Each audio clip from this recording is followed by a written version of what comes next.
le continent africain souffre, ou bien souffrait beaucoup de manque de développement. Et là, dernièrement, il y a une direction vers une nouvelle coopération, surtout avec la création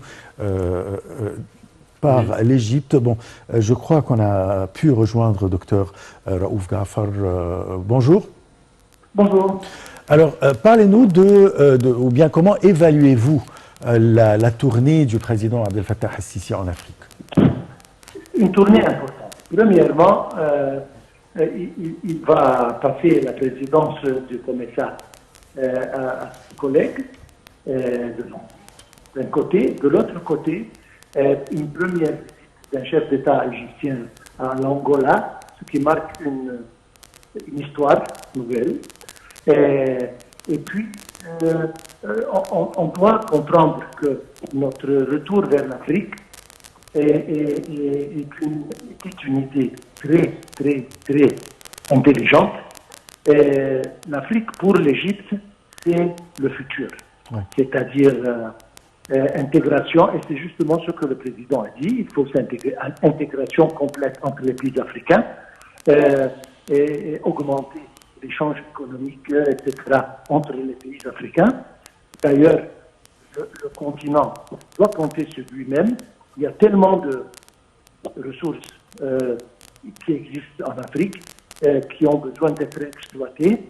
Je pense que l'Égypte a beaucoup d'expertise et d'expérience dans beaucoup de domaines, ce qui lui permet d'aider beaucoup de pays à exploiter leurs ressources et à former des coopérations de bénéfices communs. Ça, c'est d'un côté. De l'autre côté, il y a encore une fois, l'Égypte a suffisamment de savoir-faire et d'expérience dans les domaines de sécurité, les domaines militaires et autres, construction, infrastructure, etc., qui lui permet encore une fois de coopérer avec les pays africains pour les aider à se placer sur la voie du développement. Donc, c'était une visite très réussie jusqu'à présent et ça va avoir des impacts assez importants et assez positifs sur l'Égypte et sur l'Afrique.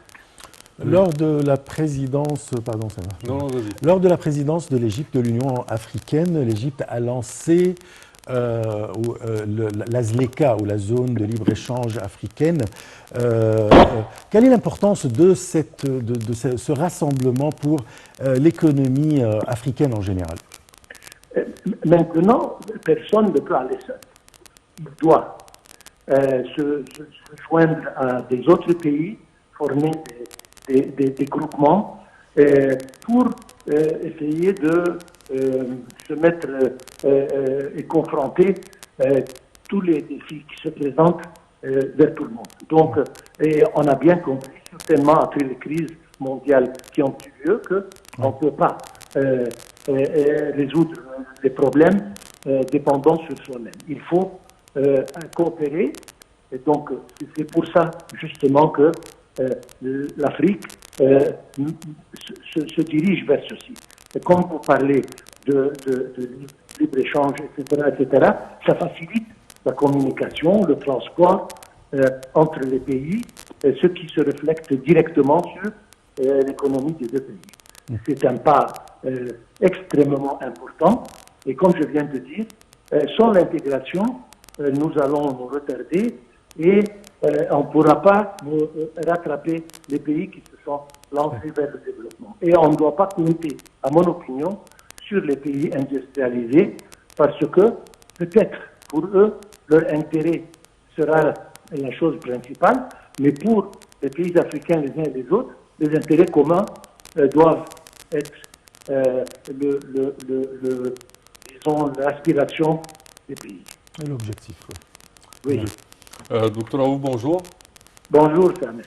Alors, quand on parle de cette tournée, je pense que la participation du président Abdel Fattah al-Sisi au 22e sommet du COMESA est vraiment l'événement majeur de cette tournée africaine, surtout avec fin du mandat de l'Égypte depuis 2021 jusqu'à 2023 comme président du COMESA et la remise de la présidence à la Zambie, pays hôte de ce sommet. Premièrement, ce sommet revêt d'une importance, je dirais, grandiose avec les défis actuels de part et d'autre en Afrique. Premièrement, notre président, il fait son effort pour être présent dans ce genre de groupement. Oui. Et il essaye de ne pas s'absenter, il essaye d'être toujours là pour justement appuyer sur le fait que l'Égypte est là. Nous sommes là pour s'entraider et pour coopérer avec nos confrères africains. En second lieu, l'Égypte, étant présidente ou pas, elle n'a jamais cessé de donner tout ce qu'elle peut pour les pays africains. Donc, oui, nous cédons la présidence du COMESA à un autre pays, mais je suis sûr et certain que l'Égypte va continuer à exercer tous ses efforts dans la direction du développement et du bien-faire de l'Afrique. Alors, c'est pour ça que le président tient à être là, tient à s'adresser à tout le monde. En plus, c'est important, il essaye d'aligner les pays africains vers un point de vue commun sur le plan crise africaine. Je mentionne le fameux barrage de Renaissance. Il a dit que la conviction de l'Égypte sera toujours négociation et paix, etc. Il veut absolument que tous les pays adoptent cette idée pour former une pression sur l'Éthiopie pour essayer d'aboutir à une fin à ce dilemme. Parfait. Je vous remercie beaucoup, Dr Raouf Ghaffar. Je rappelle que vous êtes expert en économie et c'est la fin de notre édition 2. Bonjour l'Égypte. Je vous remercie et très très bonne journée. Au revoir.